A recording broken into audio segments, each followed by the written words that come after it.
राधे राधे, जय श्री कृष्णा। तो आज हम आपके लिए एक और कहानी लेकर आए हैं। माता ने अपनी भक्त को दिए दर्शन। माता ने अपनी भक्त को दर्शन दिए। बहुत समय पहले की बात है। हिमालय की तराई में बसा एक छोटा सा गांव था, शिवपुर। गांव छोटा था पर लोगों की श्रद्धा बहुत बड़ी।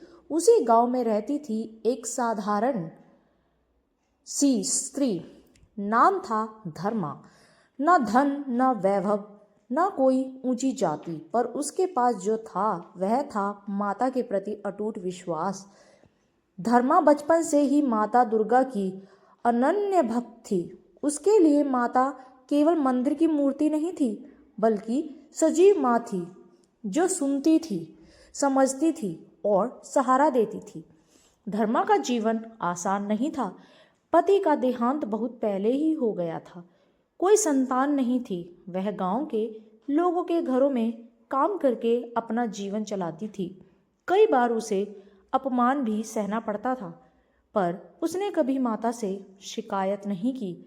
हर सुबह सूरज निकलने से पहले वह उठ जाती, नदी से स्नान करके एक टूटी सी मटकी में जल भरती और पास के जंगल में स्थित माता के पुराने मंदिर में जाती। मंदिर भी बहुत साधारण था। मिट्टी की दीवारें, टूटी छत और अंदर एक पत्थर की प्रतिमा, लेकिन धर्मा के लिए वही साक्षात माता का दरबार था। वह रोज कहती, माँ मेरे पास देने को कुछ नहीं है, बस मेरा मन है, इसे स्वीकार कर लो। फूल खरीदने के पैसे नहीं होते थे तो वह जंगल से बेर, पत्ते या जंगली फूल ले आती। कभी कभी केवल जल ही चढ़ाती, पर श्रद्धा कभी कम नहीं हुई।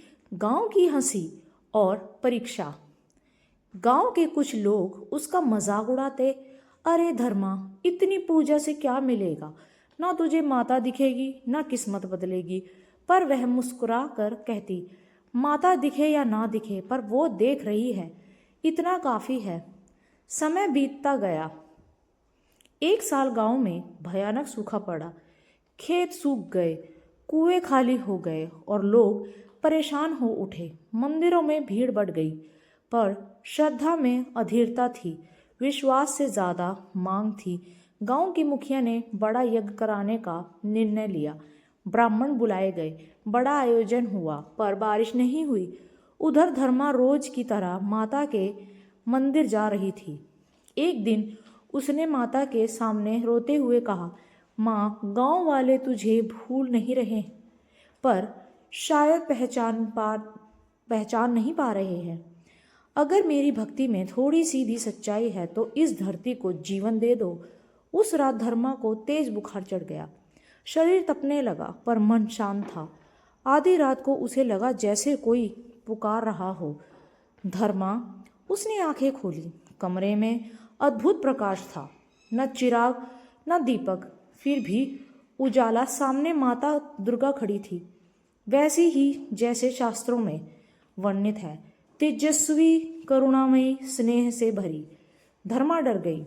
वह जमीन पर गिर पड़ी। माँ, मैं तो पापी हूँ, साधारण हूँ, आपने मुझे क्यों दर्शन दिए? माता ने प्रेम से कहा, धर्मा, जहाँ सच्ची भक्ति होती है वहाँ माँ को आना ही पड़ता है। माता ने उसके सिर पर हाथ रखा। तूने कभी मुझसे कुछ नहीं मांगा, इसलिए आज मैं तुझसे पूछने आई हूँ, बोल क्या चाहती है? धर्मा की आंखों से आंसू बहने लगे। माँ, मुझे कुछ नहीं चाहिए, बस मेरे गांव को बचा लो। माता मुस्कुराई। ऐसी ही होती है मेरी सच्ची भक्त। चमत्कार की सुबह। अगली सुबह गांव में हलचल मच गई। काले बादल घिर आए थे, तेज हवा और फिर मूसलाधार बारिश शुरू हो गई। लोग खुशी से झूम उठे। सूखी धरती में पानी पी लिया, खेतों में हरियाली लौट आई। गांव वाले माता के मंदिर की ओर दौड़े। तभी किसी ने देखा, धर्मा मंदिर के सामने बेहोश पड़ी थी। उसे उठाया गया। जब उसे होश आया तो उसके चेहरे पर अजीब सी शांति थी। लोगों ने पूछा, धर्मा, तुम्हें क्या हुआ था? कुछ हुआ था क्या? उसने बस इतना कहा, माता आई थी। पहले लोग हंसे, फिर चुप हो गए, क्योंकि उसी क्षण मंदिर की प्रतिमा से अद्भुत सुगंध आने लगी और घंटियां अपने आप बज उठीं। गांव के मुखिया ने हाथ जोड़ लिए। धर्मा, आज से तुम केवल मजदूर नहीं, माता की प्रिय भक्त हो। धर्मा ने सिर झुकाया। न मैं बड़ी हूँ न छोटी, बड़ी सिर्फ माता की कृपा है।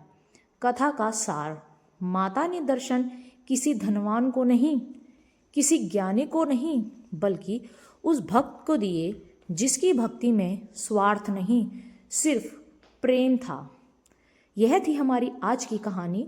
हमारी कहानियाँ आपको थोड़ी सी भी अच्छी लगती हों तो हमारे चैनल को सब्सक्राइब, वीडियो को लाइक शेयर ज़रूर करें। मिलते हैं अगली एक और नई वीडियो में। तब तक के लिए राधे राधे, जय श्री कृष्ण, जय माता की।